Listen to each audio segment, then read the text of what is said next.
काही इंग्रजी बोलतात, काही हिंदीतून संवाद साधतात. 10 विद्यार्थी दोन्ही भाषा बोलतात.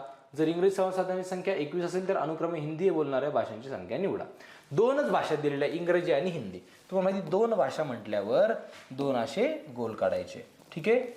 50 विद्यार्थी टोटल 50 विद्यार्थी, एवढं तर कळालं. काही विद्यार्थी फक्त इंग्रजी बोलतात, काही फक्त हिंदीतून संवाद साधतात. 10 विद्यार्थी ह्या दोन्ही भाषातून बोलतात. 10 विद्यार्थी इथे येणार आहे. चला, एवढं तर कळालं. ठीक आहे. जर इंग्रजीत संवाद साधणाऱ्यांची संख्या 21 आहे, टोटल इंग्लिशमध्ये किती बोलताय? टोटल इंग्लिशमध्ये किती? 21 लोक आहे. त्यातले 10 कुठे इकडं, म्हणजे 11 उरले का?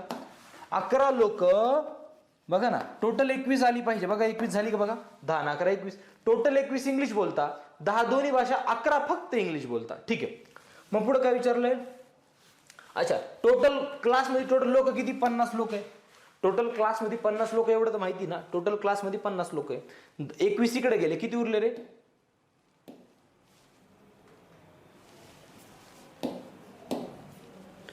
एकोणतीस उरले. टोटल 50 भरवायची नाही, टोटल 50 भरले पाहिजे. झाले बघा. म्हणजे काय? 11 लोक फक्त इंग्लिश बोलता, 10 लोक दोन्ही भाषा बोलता, 29 लोक फक्त हिंदी बोलता. आता विचारलं काय प्रश्नात ते सांगा. तर अनुक्रमे हिंदी बोलणारे किती? फक्त हिंदी का नाही, टोटल हिंदी बोलणारे किती? 29 10. टोटल हिंदी बोलणारे किती आहे? 39. टोटल हिंदी बोलणारे किती? 39. म्हणजे काय उत्तर आलं? 39. फक्त हिंदी बोलणारे, फक्त हिंदी बघा ना, हे पूर्ण हिंदी, 10 तिकडं, फक्त हिंदी बोलणारे 29 व फक्त इंग्लिश बोलणारे, 11. तर 39 29 11 याचं उत्तर पाहिजे, जे पर्याय क्रमांक 4 आहे. कळालं प्रत्येकाला? पर्याय क्रमांक 4